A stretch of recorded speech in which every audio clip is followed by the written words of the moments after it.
দিনের পর দিন সীমান্ত দিয়ে অবৈধ বাংলাদেশি ঢোকাচ্ছে কারা?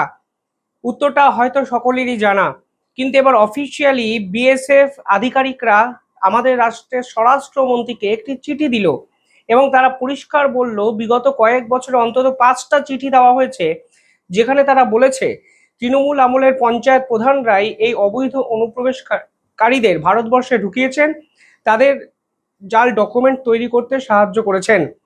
অমিত শাহ ঠিক দুদিন আগে সীমান্ত বরাবর এলাকায় একটি হাই ভোল্টেজ মিটিং করেন বিএসএফ আধিকারিকদের সঙ্গে। সেখানেই বিএসএফ এর পক্ষ থেকে আগের সরকারের উদাসীনতাকে কেন্দ্র করে তৈরি হওয়া জটিলতা সম্পর্কে একটি লম্বা চিঠি অমিত শাহকে দেন বিএসএফ আধিকারিকরা। সেখানেই জানা যাচ্ছে যে এক কিংবা দুবার নয়, অন্তত 5টি চিঠি বিএসএফ এর পক্ষ থেকে বিগত প্রশাসনকে দেওয়া হয়েছিল, যেখানে বলা হয়েছিল সীমান্ত লাগোয়া যে গ্রামগুলো আছে সেখানে পঞ্চায়েত প্রধানরা দিনের পর দিন টাকার বিনিময়ে এই অবৈধ অনুপ্রবেশকারী ঢোকাচ্ছে এবং জাল ডকুমেন্ট তৈরি করে এদেরকে ভারতীয় নাগরিক বানিয়ে দেওয়া হচ্ছে। অনুপ্রবেশকারী এবং নাগরিকত্ব পাওয়াই অনুপ্রবেশকারীদের নাগরিকত্ব পাইয়ে দেওয়ার জন্য পঞ্চায়েত প্রধানরাই আসলে ফর্মে সই করতেন।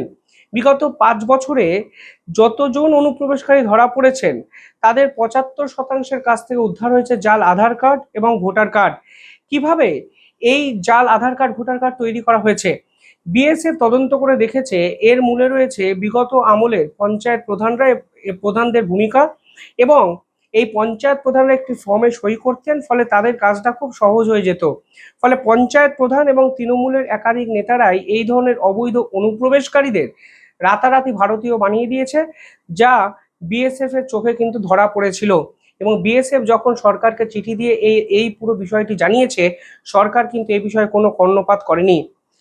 আরো উল্লেখযোগ্য বিষয়গুলো হলো, বিএসএফ এর পক্ষ থেকে রাজ্য সরকারকে বলা হয়েছিল মালদা, মুর্শিদাবাদ এবং নদিয়া এই 3টি জেলাতে সব থেকে বেশি অনিয়ম হয়েছে, এবং এই 3টি জেলার সীমান্তে কড়া নজরদারি পশ্চিমবঙ্গের পুলিশকেও কিন্তু করতে হতো, তা কিন্তু বিএসএফ এর আধিকারিকরা বলেছে। কারণ এই জাল চক্র একটি ধূমকেতুর মতো হঠাৎ করে স্প্রেড আউট হয়ে গেছিল সীমান্ত লাগোয়া একাধিক গ্রামে।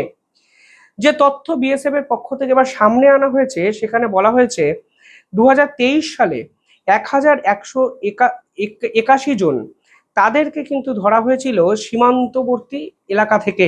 2024 সালে সংখ্যাটা গিয়ে দাঁড়ায় 1516 জন, এবং 2026 সালে সংখ্যাটি গিয়ে দাঁড়ায় 789 বা 79 জন। এদের মধ্যে দক্ষিণবঙ্গ ফ্রন্টিয়ার এলাকায় 3984টি কেস এবং উত্তরবঙ্গ এলাকায় 976টি কেস কিন্তু হয়েছে। পাশাপাশি আরো একটি হিসেব আমাদের সামনে নিয়ে এসছে বিএসএফ। 2024 এবং 25-এর কিছু উল্লেখযোগ্য ঘটনা তারা সামনে এনেছে। 1 নভেম্বর 2025 বসিরহাট সীমান্তে 3 দিনে 89 জনকে বাংলাদেশিকে তারা আটক করা হয়েছিল। এর মধ্যে 2রা নভেম্বর 3 জন এবং 1 নভেম্বর আরো 15 জনকে আটক করেছিল বিএসএফ। দ্বিতীয় ঘটনা তারা বলেছে ফেব্রুয়ারি মাসে 2024-এর একটি ঘটনা। নদিয়া এবং মুর্শিদাবাদে বিএসএফ 7 জন বাংলাদেশি এবং 3 জন ভারতীয় দালালকে আটক করেছিল। তৃতীয় ঘটনা হিসাবে তারা তুলে ধরেছে জানুয়ারি মাসে 2024-এর একটি ঘটনা, যেখানে বিএসএফ আধিকারিকরা 13 জন বাংলাদেশি অনুপ্রবেশকারীকে পুশব্যাক করেছে ও 3 জন গরু পাচারকারীকে ধরেছে। চতুর্থ ঘটনা হিসাবে তারা তুলে ধরেছে এপ্রিল 2024-এর একটি ঘটনা, যেখানে মালদাতে 3 জন বাংলাদেশি ধরা পড়ে, এবং অক্টোবর 2024-এ মুর্শিদাবাদে 3 জন বাংলাদেশি ধরা পড়েছিলেন, এবং আগস্টে একই জেলায় 4 জন ধরা পড়েছে। অর্থাৎ একটা জিনিস স্পষ্ট, দিনের পর দিন বাংলাদেশের অনুপ্রবেশকারী সমস্যা আসলে তৃণমূল আমলে যে তৈরি হয়েছিল তা আমরা জানতাম, কিন্তু আজকে যে ডাটা প্রকাশিত হচ্ছে সেখানে পরিষ্কার বোঝা যাচ্ছে তৃণমূল আমলে শুধু তৈরি হয়নি, তৃণমূল আমল ছিল বলে আজকে অবৈধ বাংলাদেশি ইস্যু আজকে রাজনৈতিক ইস্যুতে পরিণত হয়েছে, এবং আজকে এই অবৈধ বাংলাদেশি ইস্যু জাতীয় সুরক্ষার জন্য বড় সড়ো একটা থ্রেট আজকে কিন্তু তৈরি করেছে। তবে বিএসএফ আধিকারিকরা কোনো সময় নষ্ট না করে আজকে এই তথ্য সামনে এনে অন্তত মমতা ব্যানার্জির যে মুখোশ তা কিন্তু খুলে দিয়েছে। হুমায়ুন কবিরের একটি কোট আমি দেখছিলাম, এই প্রতিবেদনেই ছিল। তিনি আবার বলছেন বাংলাদেশিরা ভারতে আসবেন কেন, বাংলাদেশিরা বাংলাদেশেই থাকবে। কিন্তু অবাক লাগে যে হুমায়ুন কবিরদের মতো রাজনীতিবিদ যখন এই অঞ্চলে দাপিয়ে রাজনীতি করেছেন, তখন তারা এই সমস্যাগুলোকে এড়িয়ে গেছেন। আজকের দিনে দাঁড়িয়ে তারা বিপাকে বা বিপদে পড়ে যে কোনো কারণেই হোক, তারা এই পুরো বিষয়গুলোকে নিয়ে কথা বলছেন, কিন্তু সে সময় যদি একটু কড়া ভূমিকা পালন করতেন তাহলে হয়তো পরিস্থিতিটি হাতের বাইরে বেরিয়ে যেত না। এখন বাংলাদেশের পক্ষ থেকে পুশব্যাক ইস্যু আন্তর্জাতিক স্তরে বাজার গরম করা হচ্ছে। অবৈধ বাংলাদেশিদের তারা ফিরিয়ে নিতে চাইছে না, দিনের পর দিন অবৈধ বাংলাদেশিকে তারা এন্ডোর্স করেছে।